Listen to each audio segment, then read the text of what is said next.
Assalamualaikum warahmatullahi wabarakatuh. Perkenalkan, nama saya Amade Munfikadati dengan NPM 20110808009. Saya dari kelas BKPIA semester 5 dengan mata kuliah Studi Kasus Anak dan Remaja. Dosen pengampu yaitu Bunda Eka Rahmadani. Di sini saya akan memenuhi tugas UAS mengenai studi kasus pada kenakalan remaja, yaitu yang berjudul Peran Guru Bimbingan Konseling dalam Mengatasi Tawuran Pelajar. Baik, sebelumnya di sini saya akan menjelaskan terlebih dahulu mengenai latar belakang. Di sini latar belakangnya yaitu kenakalan remaja merupakan fenomena yang sering terjadi di kalangan pelajar. Salah satunya yaitu tawuran pelajar. Nah, penyebab tawuran pelajar sendiri biasanya karena saling mengejek antar sekolah yang menimbulkan bentrok hingga korban jiwa. Maka, tawuran pelajar ini perlu dikaji secara mendalam dan perlu perhatian khusus dalam mengatasinya. Tentunya juga peran orang tua, sekolah, guru BK, maupun pihak kepolisian. Baik, selanjutnya yaitu mengenai pengertian kasus. Pengertian kasus tawuran sendiri yaitu tawuran berasal dari kata tawur, yang berarti perkelahian, beramai-ramai atau perkelahian massal, menurut Nurhayati tahun 2009. Dari definisi di atas, dapat disimpulkan bahwa tawuran pelajar merupakan suatu kegiatan perkelahian atau tindakan kekerasan yang dilakukan oleh sekelompok atau suatu rumpun masyarakat. Baik, selanjutnya yaitu mengenai tujuan identifikasi kasus. Yang pertama yaitu menganalisis tawuran pelajar, yang kedua mengetahui faktor penyebab tawuran pelajar, kemudian yang ketiga yaitu memberikan treatment dalam mengatasi tawuran pelajar, kemudian selanjutnya yaitu mampu mengatasi atau menanggulangi tawuran pelajar, kemudian yang terakhir yaitu mengetahui peran guru BK dalam mengatasi tawuran pelajar. Selanjutnya yaitu mengenai sasaran studi kasus. Peserta didik yang melakukan penyimpangan sosial atau tawuran pelajar di sekolah maupun di masyarakat sehingga menimbulkan keresahan dan kecemasan. Kemudian selanjutnya yaitu metode dan alat pengumpulan data. Jadi di sini metode penelitiannya yaitu adalah studi kasus. Jenis pendekatan studi kasus ini merupakan jenis pendekatan yang digunakan untuk menyelidiki dan memahami sebuah kejadian atau masalah yang telah terjadi dengan mengumpulkan berbagai macam informasi yang kemudian diolah untuk mendapatkan sebuah solusi agar masalah yang diungkap dapat terselesaikan.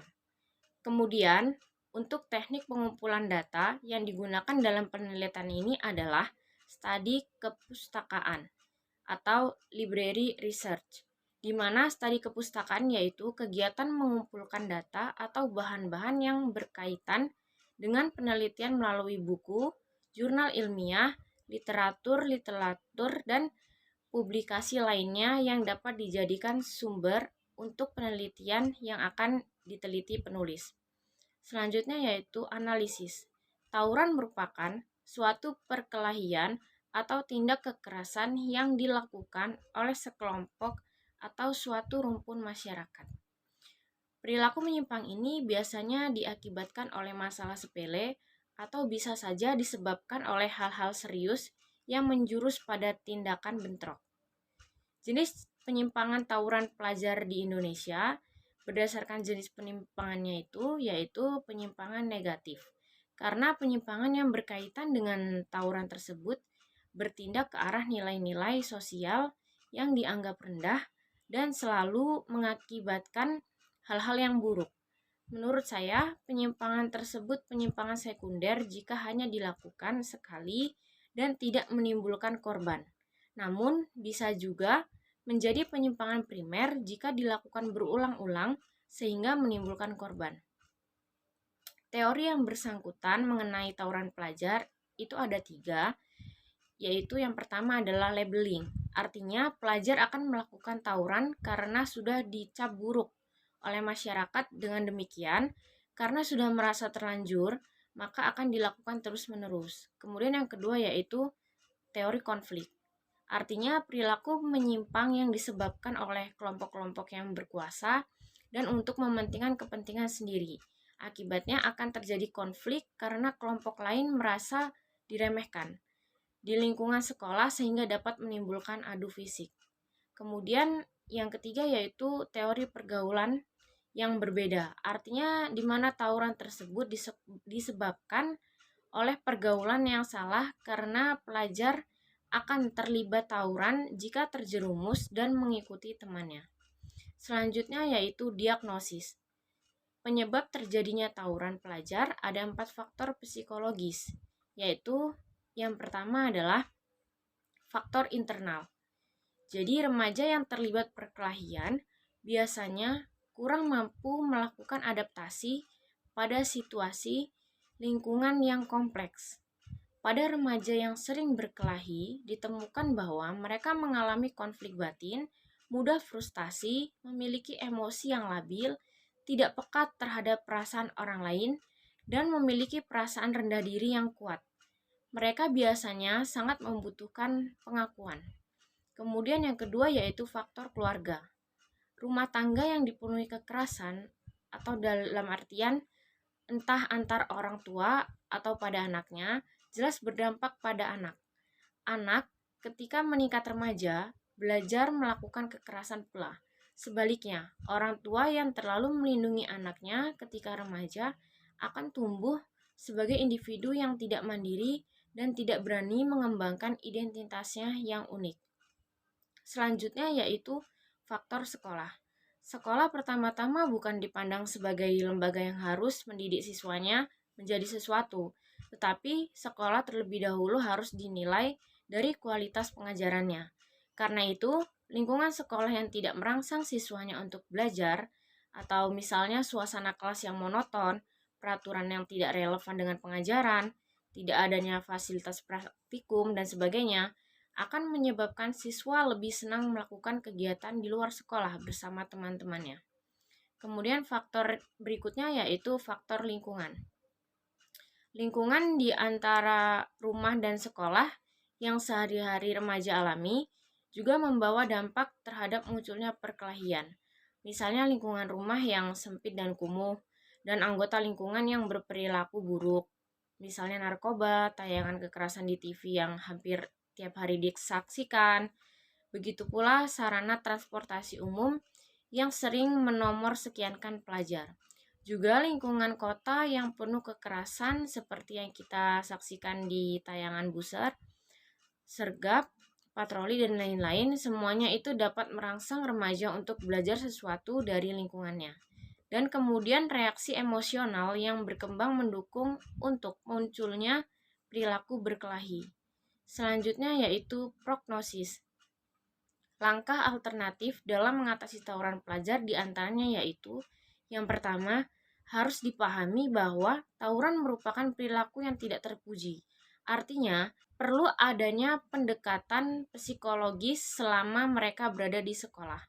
Mereka harus mendapatkan pencerahan-pencerahan psikologis dari pihak yang kompeten dan mempunyai keahlian atau kompetensi di bidang itu. Kemudian yang kedua yaitu menanamkan kesadaran bahwa tawuran itu tidak ada segi positifnya. Menanamkan cara berpikir positif tentang bagaimana cara menyelesaikan masalah secara baik-baik. Mengajari bagaimana caranya menghindarkan diri dari terjadinya tawuran. Memberitahu bagaimana caranya menyelamatkan diri dan bentrok antar pelajar. Kemudian menanamkan faham bahwa mengalah bukanlah kalah. Mengajarkan bagaimana usaha untuk mengendalikan emosi negatif menjadi emosi positif. Kemudian yang ketiga yaitu memberikan pendidikan etika dan moral untuk para pelajar. Kemudian selanjutnya yang keempat yaitu memberikan perhatian yang lebih untuk para remaja yang sejatinya sedang mencari jati diri. Selanjutnya yaitu treatment. Treatment dalam upaya pemberian bantuan untuk mengatasi tawuran pelajar diantaranya yaitu yang pertama, menghadirkan seorang figur yang baik untuk dicontoh oleh para pelajar, seperti hadirnya seorang guru, orang tua, dan teman sebaya yang dapat mengarahkan para pelajar untuk selalu bersikap baik dan positif. Kemudian yang kedua yaitu memfasilitasi para pelajar untuk baik di lingkungan, rumah, atau di lingkungan sekolah untuk melakukan kegiatan-kegiatan yang bermanfaat di waktu luangnya. Contohnya yaitu membentuk ikatan remaja masjid atau karang taruna dan membuat acara-acara yang bermanfaat. Mewajibkan setiap siswa mengikuti organisasi atau ekstrakurikuler di sekolahnya. Kemudian yang ketiga yaitu memberikan bentuk kegiatan dan pendidikan yang relevan dengan kebutuhan remaja zaman sekarang, serta kaitannya dengan perkembangan bakat dan potensi remaja.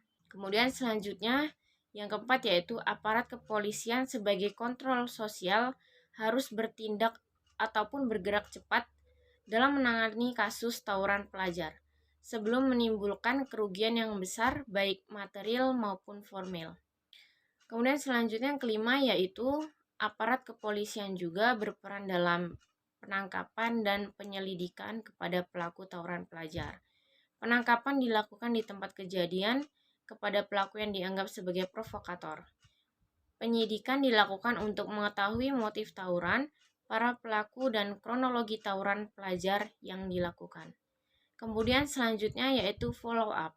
Yang pertama, dalam hal ini seluruh lapisan masyarakat yaitu orang tua, guru, atau sekolah dan pemerintah, pendidikan yang paling dasar dimulai dari rumah. Orang tua sendiri harus aktif menjaga emosi anak. Pola mendidik juga barangkali perlu dirubah. Orang tua seharusnya tidak mendikte anak, tetapi memberi keteladanan, tidak mengekang anak dalam beraktivitas yang positif, menghindari kekerasan dalam rumah tangga, sehingga tercipta suasana rumah yang aman dan nyaman bagi tumbuh kembang si anak. Menanamkan dasar-dasar agama pada proses pendidikan. Kemudian yang kedua yaitu sekolah harus menerapkan aturan tata tertib yang lebih ketat agar siswa tidak seenaknya keluyuran pada jam-jam pelajaran di luar sekolah. Yang kedua, peran bimbingan konseling atau guru BK yaitu harus diaktifkan dalam rangka pembinaan mental siswa, membantu menemukan solusi bagi siswa yang mempunyai masalah sehingga persoalan-persoalan siswa yang terjadi dapat jadi pemicu sebuah tawuran dapat dicegah. Kemudian yang ketiga, mengkondisikan suasana sekolah yang ramah dan penuh kasih sayang. Kemudian selanjutnya yaitu pemerintah harus tegas dalam menerapkan sanksi hukum. Berilah efek jerah pada siswa yang melakukan tawuran sehingga mereka akan berpikir 100 kali jika akan melakukan tawuran lagi. Karena bagaimanapun mereka adalah aset bangsa yang berharga dan harus terus dijaga untuk membangun bangsa ini.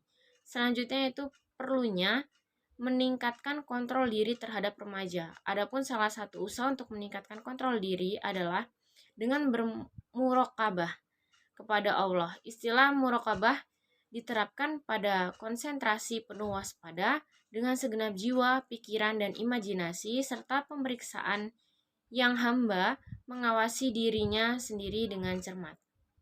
Baik, selanjutnya yaitu kesimpulan.